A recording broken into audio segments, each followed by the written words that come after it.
ነፃነት ወርቅነህ በነገራችን ላይ ህይወቱ ያለፈችው ቤት ውስጥ ነው። ሐኪም ቤት ሳይደርስ ነው። ከባለቤቱ እናት ጋር ነው። ጁስ መጠጣት ፈልጋለሁ አለ። ጁስ ተሰጠው። ከዛ አስመለሰ። ላይ ስንደርስ ገና ህይወቱ አልፏል አለ። አሁን የሆስፒታሉ ዳይሬክተር ደወሉልኝ እና ሰዎች ነፃነትን እናንተ ናችሁ የገደላችሁት። ሰይፉ ፋንታሁን ከመምህር መጋቢ ጋር ባደረገው ቃለ ምልልስ ስለ ጓደኛው አሟሟት ማለትም ስለ አርቲስት ነፃነት ወርቅነህ አሟሟት መረጃ አውጥቷል። በዛሬ ቪዲዮ የምናይ ይሆናል። መረጃው ምንድነው? እስከ ቪዲዮ ፍጻሜ ድረስ አብራችሁን ቆዩ። ሰላም ሰላም! ውድና የተከበራችሁ የህይወት ቤተሰቦች እንደምን አላችሁ?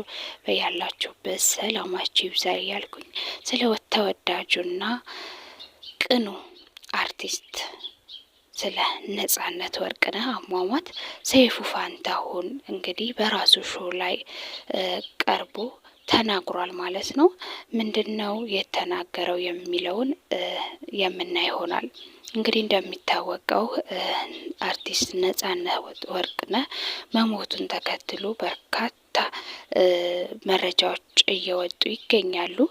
ነገር ግን ሰይፉ ፋንታሁን ይዞ የወጣው መረጃ ብዙዎችን ግራ አጋብቷል ማለት ነው። እንዲሁም ደግሞ ያልተጠበቀ ሆኗል ማለት ነው። እንግዲህ ወደ አሟሟቱ ስንመጣ ሰይፉ ፋንታሁን እንደተናገረው ከሆነ ጠዋት ላይ ቁርስ ላይ ጁስ ከጠጣ በኋላ እንዳስመለሰው ነው እንግዲህ የተናገረው። ካስመለሰው በኋላም ቤተሰቦቹ አብረውት የሚኖሩት ማለት ነው ተደናግጠው ያው አምቡላንስ እንደተጠራና ወደ ሆስፒታል እንዲሄድ እንደተደረገ ነው እንግዲህ የተናገረው። ነገር ግን ያን ነገር ሳጣራ ባለ የአምቡላንሱን ሾፌር ስጠይቀው ምናልባት በህመሙ ሊሆን ይችላል ብሎ ነው የመለሰልኝ ነው ያለው እንግዲህ። ነገር ግን እውነታው ነፃነት ወርቅነህ ወደ ሆስፒታል ሲሄድ ራሱ ቤት ነው የሞተው። መጀመሪያውኑ ቤት ሞቶ ነበረ የሚል መረጃ ነው እንግዲህ የወጣው። በጣም ግራ የሚያጋባ ነው ማለት ነው። እንግዲህ ወደ ጁሱ ስንመጣ ጁሱን በጣም በርካታ ሰዎች በነገራችሁ ላይ ጁሱ ላይ ነው በጣም ፎከስ እያደረጉ ያሉት። ጁሱ ይመርመርልን እያሉ ይገኛሉ። እንግዲህ ይሄ እዚህ ጋር ምንድን ነው ጁሱ ይመርመርልን ማለታቸው እንግዲህ በጣም እንደኔ ትክክል ነው ብዬ አላስብም። እንግዲህ የራሳችሁን ሀሳብ ማስቀመጥ ትችላላችሁ። እኔ እንደዛ ይደረግ ብዬ አላስብም። ምክንያቱም የሰው ልጅ የሚሞትበት ምክንያት አይታወቅም። አሁን እኚህ ሰዎች የሚኖሩበት ሰዎች የሚስቱ እናት ጋር ነው የሚኖረው። የሚስቱ እናት ጋር ነው የሚኖረው። በፍቅር በደስታ ነው እየኖረ ያለው። እንደዚሁም በርካታ አመታትን ነው ከሚስቱ እናት ጋር እየኖረ የነበረውና እስከ ዛሬ ምንም ነገር ሳይፈጠር በፍቅር በደስታ እየኖረ ዛሬ ላይ እንዴት ብለው የማይሆን ነገር ያደርጋሉ ብላችሁ ታስባላችሁ? አንዳንዴ የምናወራውን ነገር እያገናዘብን ቢሆን ጥሩ ነው ብዬ አስባለሁ። አሁን እነሱ ምን ያክል ጭንቀት ውስጥ ይገባሉ? ሶሻል ሚዲያ ያያሉ እኮ እዛ ኮሜንት ያነባሉ። ምን ያክል ጭንቀት ውስጥ እንደሚገቡ ይሁን እንግዲህ ሀዘናቸውን ሳይጨርሱ ማለት ነው። ስለዚህ እንደዚህ ያለ ሀሳብ ባትሰጡ ጥሩ ነው ብዬ አስባለሁ። ለራሳቸውም ሀዘን ላይ ነው ያሉት። ነፃነት እኮ እንደ ማንኛውም ሰው ተንደላቆ ለብቻው ቢላ ቤት ውስጥ ለብቻው መቀመጥ ይችላል እኮ። ነገር ግን በጣም ጎበዝ ስለሆነ በጣም አሳቢ ስለሆነ ትሁት ስለሆነ መልካም ስለሆነ ነው ከሚስቱ እናት ጋር አብሮ ሲኖር የነበረው። ከሚስቱ ጋር ራሱ ያው አንድ ላይ አልነበረም። ግን ይህ ጨዋነትን የሚያሳይ ነው። ጨዋነትን የሚያሳይ መልካምነትን የሚያሳይ ነውና ባካችሁ ቤተሰቦቻቸው ላይ እንደዚህ ያለ እንትን ባትጽፉ ጥሩ ነው። እንደዚህ ያለ አስተሳሰብ ባታስቡ ጥሩ ነው። የሰው ልጅ ሊሞት አካባቢ ብዙ ነገራቶችን ሊል ይችላል። አይታችሁ ከሆነ ወደ ሆስፒታልም ይሁን ቤትም ይሁን እኔ ያጋጠመኝን ነው መነግራችሁ። የሆነ ሰው ነውና ፀሐይ ላይ ቁጭ ብሎ ጠዋት ፀሐይ ላይ ቁጭ ብሎ ሻይ ስጡኝ ብሎ ሻይ ጠጥቶ ወንበሩ ላይ እንደዛው ግድፍ ብሎ ሞቶ የተገኘ ሰው አለ። ያ ሰው ምንም አልታመመም፣ ምንም ነገር ሳይሆን ማለት ነው። ስለዚህ የሰው ልጅ የሚሞትበትን አጋጣሚ እንዴት እንደሚሞት አይታወቅምና እባካችሁን ባታስጨንቋቸው ጥሩ ነው ብዬ አስባለሁኝ። ነጻነት ላይ እንደዚህ ያለ ነገር የሚታሰብበት ምክንያትም የለም። እሱ በጣም ስለሚወዳቸው እነሱም በጣም ስለሚወዱት በጣም ስለሚያከብሩት ነው አብረውት የሆኑትና ከእንደዚህ ያለ ነገር ተቆጠቡ፣ አታስጨንቋቸው ለማለት ነው። ስለዚህ ጁሱ ይመርመር ምን ይበል የምትሉትን ነገር አቁሙ።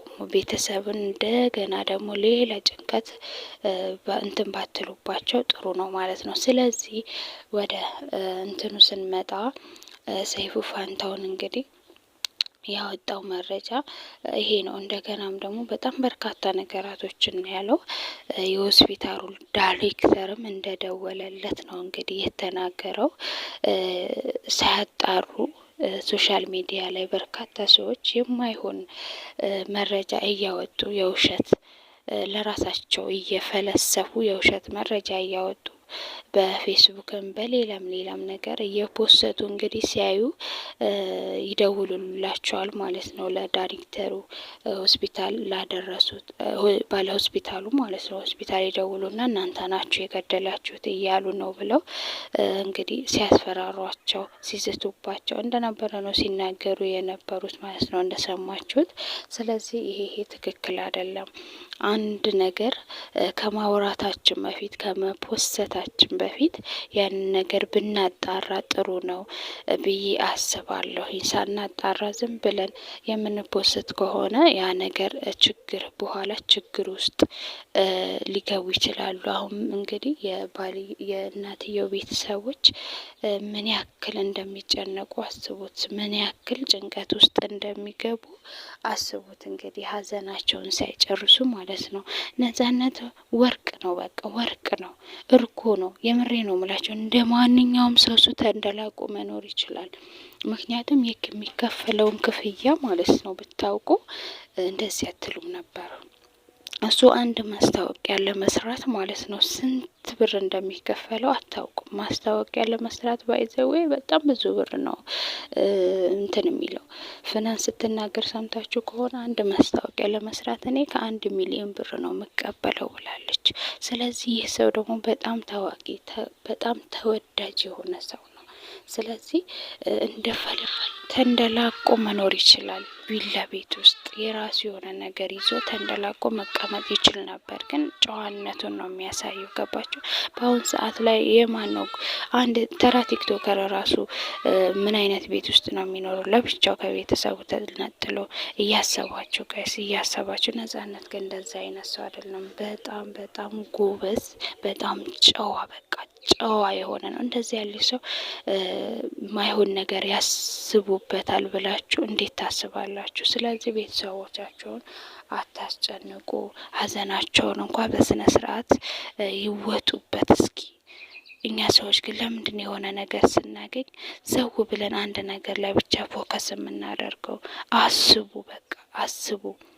የሰው ልጅ የሚሞትበት ነገር የተለያየ ነው። በቃ በጣም በብዙ ነገራቶች ሊሞት ይችላል። ያ ነገር ያጁዝ ሰበብ ሆኖ ነው በቃ ሊሞት የቻለው ሊሆን ይችላል ብላችሁ ማሰብ ይኖርባችኋል ብዬ አስባለሁ። የዛሬ ቪዲዮ እንግዲህ ይሄን ይመስል ነበረ። እናንተም ሀሳብ አስተያየታችሁን በኮሜንት ላይ አስቀምጡልኝ። አመሰግናችኋለሁ፣ እወዳችኋለሁ። ቸር ቆዩልኝ። ባባይ